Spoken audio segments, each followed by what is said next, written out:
Police in France may soon be given more protection from those who want to expose allegations of brutality. It could become unlawful to show the faces of security officers, leading to complaints that journalists will be unable to report on police wrongdoing. This is Roundtable.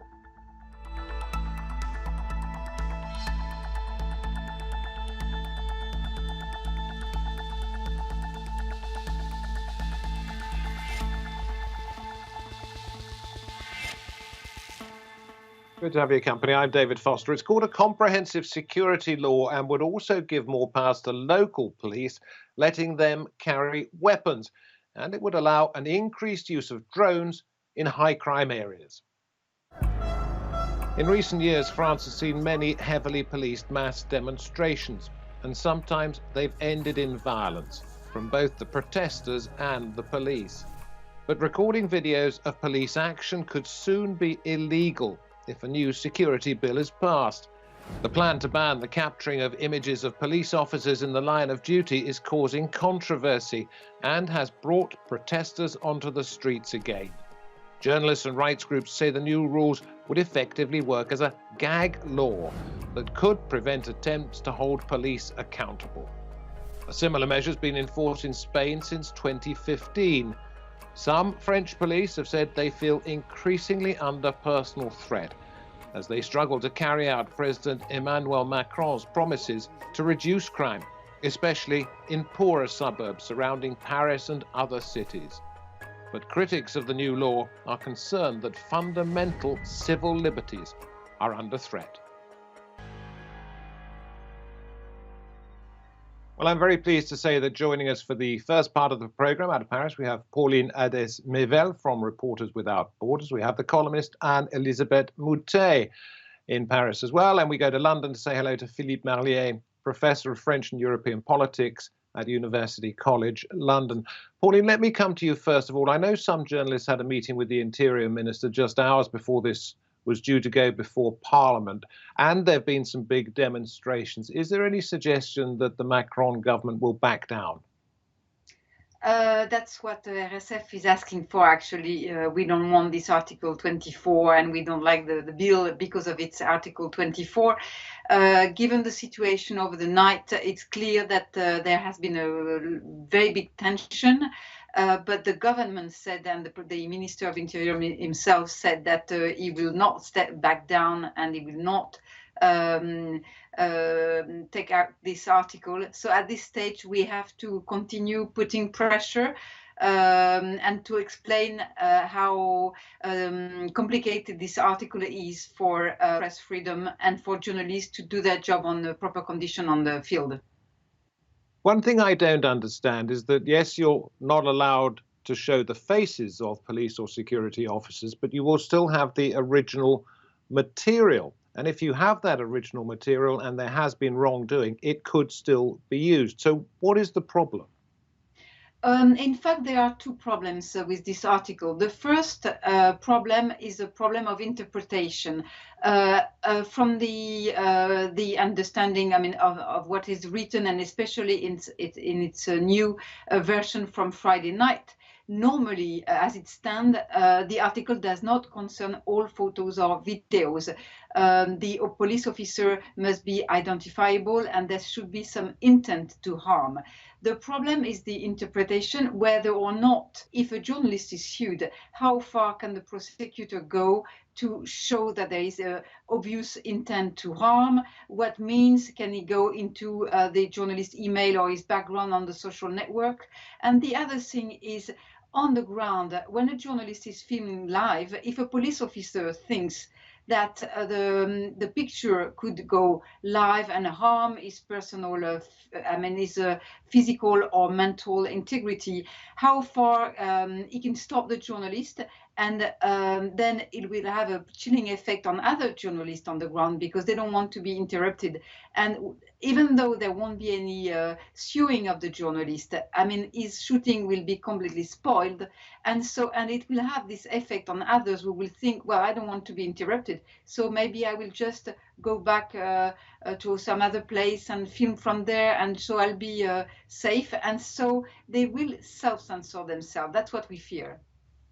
Okay, I get it. So it's particularly about live events, and I see the dangers there. And Elisabeth, let me come to you. Do people really care about journalists, or is this about something bigger in the French psyche?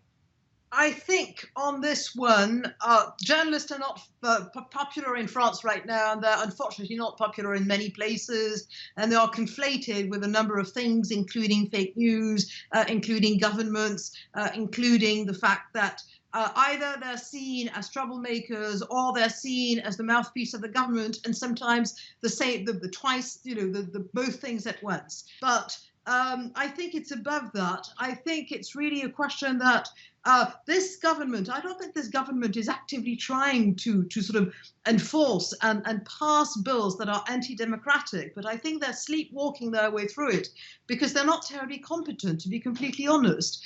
And it's very strange to see this, but you had this sort of passage of the baton to a younger generation. You had this massive intake in Parliament in 2017 when Macron was elected of people who'd never been in Parliament before, who are not especially well trained, and who I think do not realize that the cumulative effect of lots of measures that they've taken is to reduce civil liberties in a way that's terrifying. And one thing that really worried me, actually, is as there has been a discussion against Article 24 in particular, and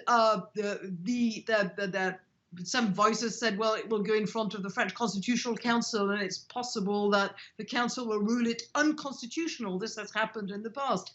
And one of the Macron party, LaREM MPs, Yael Braun-Pivet, who is a lawyer, said, well, the Conseil Constitutional should be reformed because it should go with the times. And the idea that you can threaten the equivalent of the Supreme Court in other countries because they might be doing something that goes against what you want to pass and say, well, we're going to reform it, is a bit like, the court in America.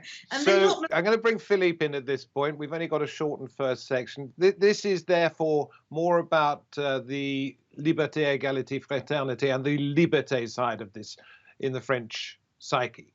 I don't know if the government is trying to revive this Republican motto, liberté, égalité, fraternité. I think if he's trying to do that, it's a massive failure on its part.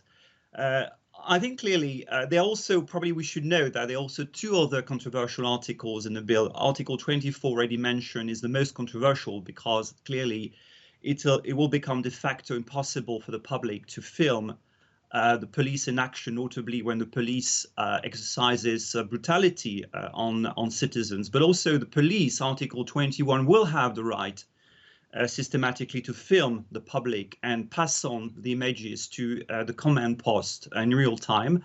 And another article, Article 22, is about legalizing the deployment of drones into the public space, which is also another very controversial measure. The government has been using that with no authorization, in fact. So this is really, you see, a very complex law which really threatens not only the right to inform on the part of journalists, but also which is really making one thing, if it has an objective, it's really because that has entered, the public discussion, mainstream discussion, that is how to erase, to disguise, to hide police brutality, because there's a lot of police brutality in France.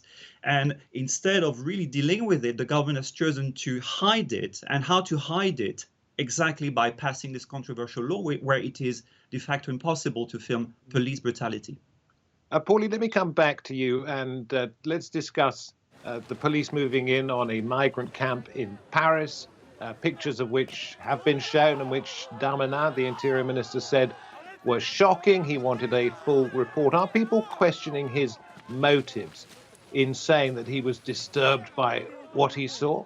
Well, actually, the fact that he acknowledged that the pictures were unbearable is a good point. Whether or not there is a strategy behind, I don't know. The thing is, there has been, to comment on the previous guest words, I think that there has been a very big violence from the police towards journalists and civil rights defenders in France in the past years. It's true, it's a problem throughout the world, but we've had this problem. just to give the wider picture, I think we have to take into account, I mean, especially that's something we would like to point at RSF. First, we understand the request of the police of not wanting to be harmed and to be recognized. The second thing is we also understand that the police has been under high pressure since the 2015 attacks in France. And since then, given the number of demonstration with the yellow jacket or the labor law or the pension law, etc., there has been a lot of policemen on the ground, etc. So the tension has been... I was suggesting to Elisabeth that people generally don't care that much about journalists, but you also have the culture minister in France, the justice minister too, I believe, saying they are against this bill. What is their reasoning for their opposition?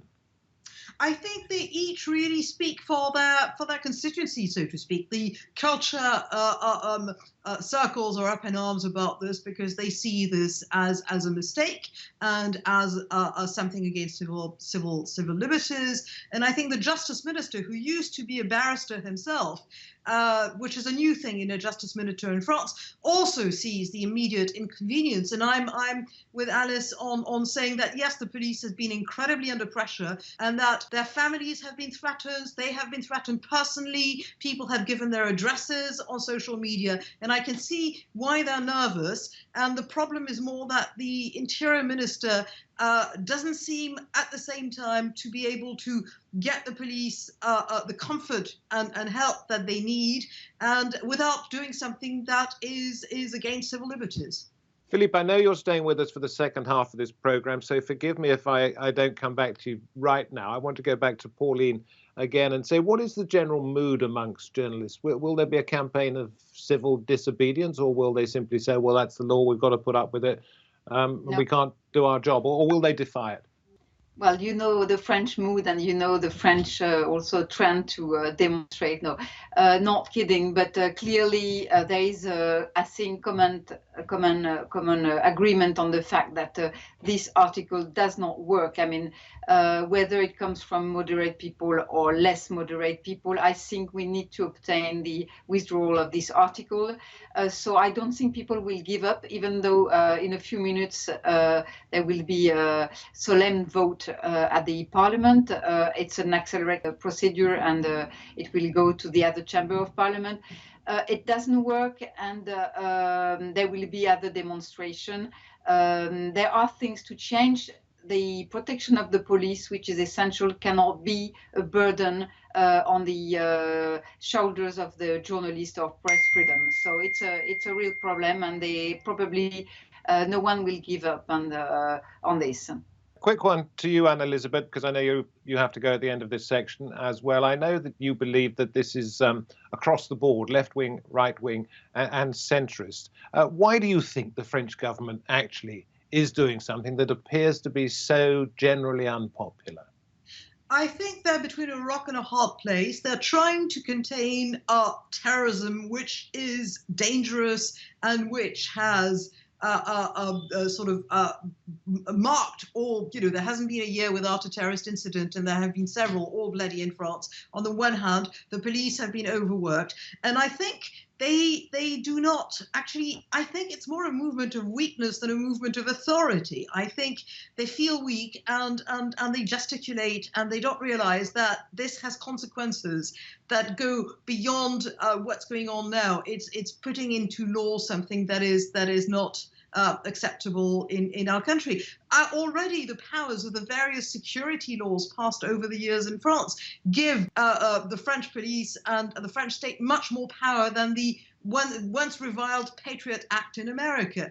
And there has been a slide which you have people from all political colors sort of worried about.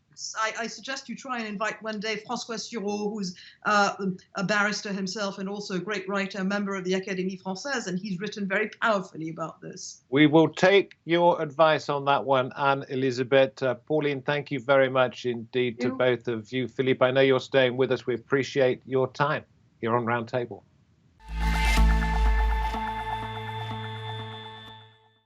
Well, now we are able to welcome to the programme the French journalist Nabila Ramdani. She is in London, and Philippe Marliere is still with us also in London. Nabila, let me ask you what you mean when you say this is going to mean for the police less accountability and more anonymity.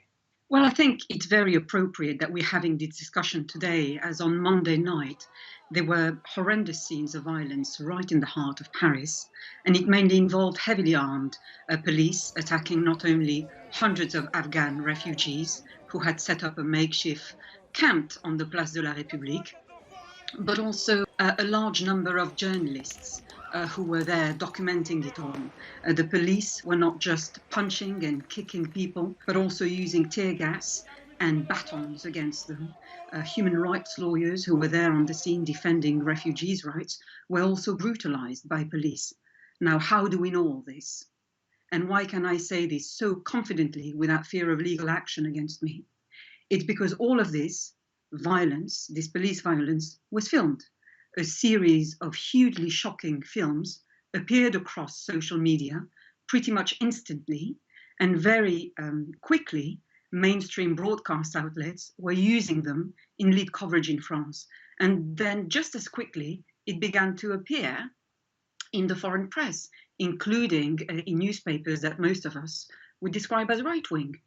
Crucially, one of the commentators expressing his shock at the violence was the country's very reactionary Interior Minister, Gérald Darmanin, who is in fact the politicians behind the new legislation. Darmanin called for an immediate inquiry, and of course, what evidence would he be using but film evidence of policemen? So this is not only ironic, but actually quite incredible. Millions of people opposing this autocratic new bill will all be disgusted by the violence, but also very pleased that the French security state has exposed itself at this crucial time as the bill is going through Parliament. So, Philippe, let me ask you, there is a particular sensitivity in French circles, particularly the security services and the police in particular, about racism and bullying. Am I right? Yes, and I think that the whole issue of bullying and the very notion of police brutality or police violence has entered the mainstream conversation only very recently. And I would say it coincided with the start of the Yellow Vest demonstrations, which took to the streets of France about 2 years ago.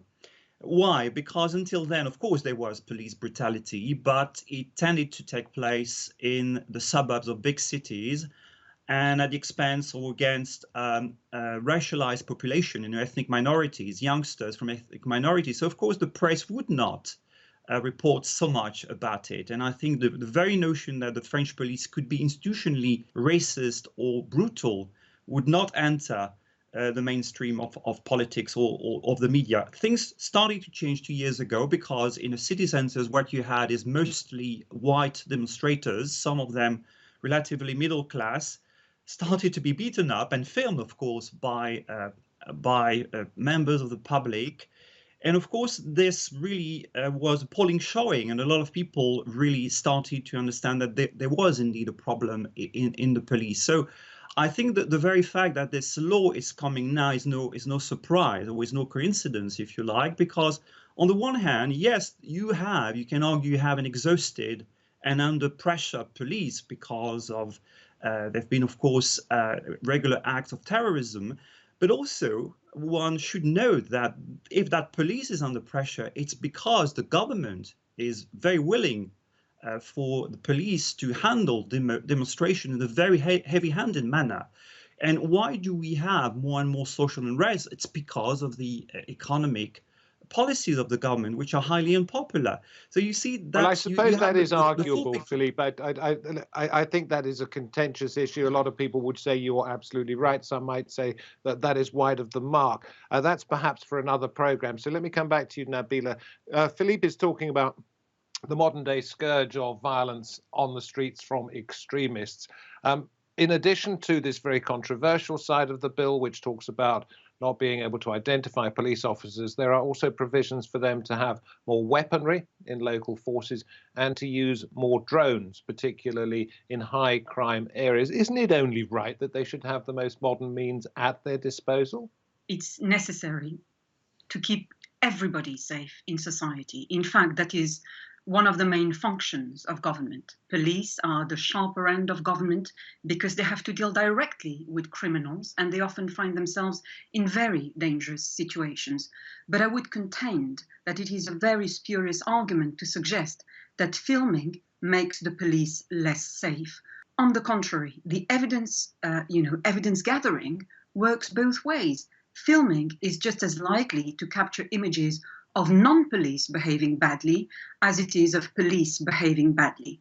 Police are accountable like anybody else. They have no special privileges under the law, and in a democratic society where public spaces are free for everybody to use, then filming should not be criminalized in any way. And that's why human rights groups are outraged. And it has to be said. So are journalists talking about defying this law if it in fact becomes law?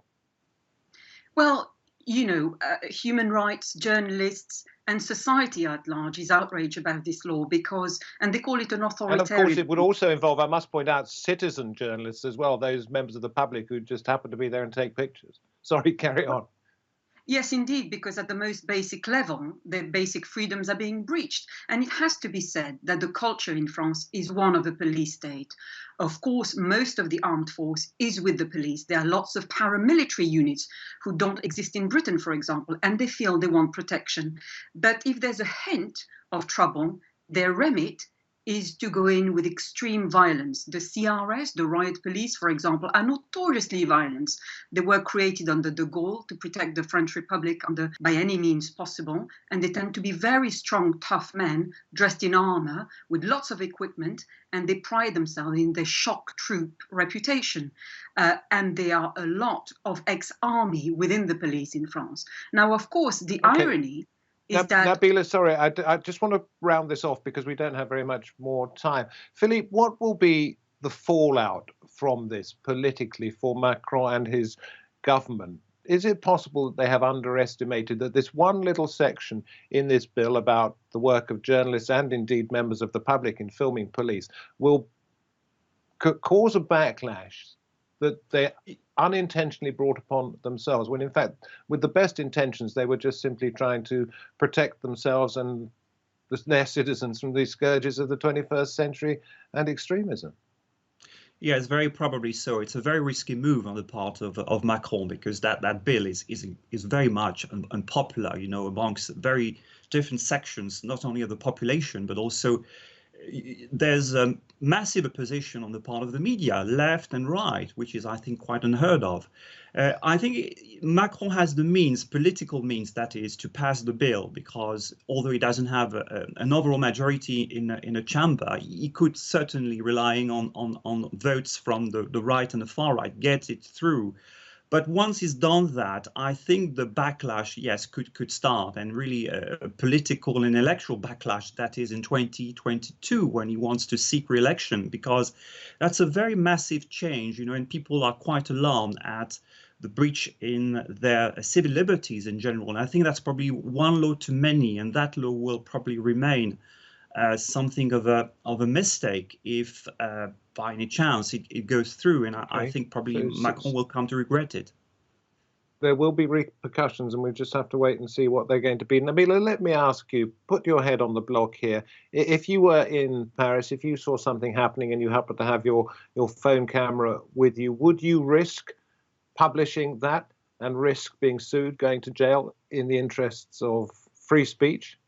Well, it's a very hard call to make, and that's why people are frightened, frankly, to be using their devices. The whole point of the world we now live in is people take pictures of everything, from their dinner to the streets they're walking along to, pictures of of themselves at their desk, and the thoughts of being criminalized if, police footage appeared, on what you were filming and were publicized on social media is absolutely frightening. And that's why I insist that this bill is effectively a move move towards anonymity and lack of accountability. And it very much fits in with France's traditional privacy laws and a general climate of secrecy, which has kept corruption secrets throughout the years, for example. And the whole point of being a police officer is you have chosen to work with the public. You are in public view and you are publicly accountable, even though you're dealing with strangers every day. And a good way of avoiding working with the public is don't become a police officer. There are other options. And ironically, you know, police officers do not hide their face just during the pandemic, but as they do carrying out their jobs routinely. And also they do carry video cameras with them to record offences, but they're now denying citizens to also record, wrongdoing. We shall see. Sorry if I cut you off at the end there, Nabila. Listen, thank you very much indeed for being on this roundtable. And my thanks to Philippe for staying with us throughout the course of the programme. There are interesting times ahead, not least with those elections that you mentioned coming up in the not too distant future. Thank you for being on the programme. Thank you for watching wherever you happen to be doing so. From me, David Foster, from the Roundtable team, we hope to have your company next time. Until then, goodbye.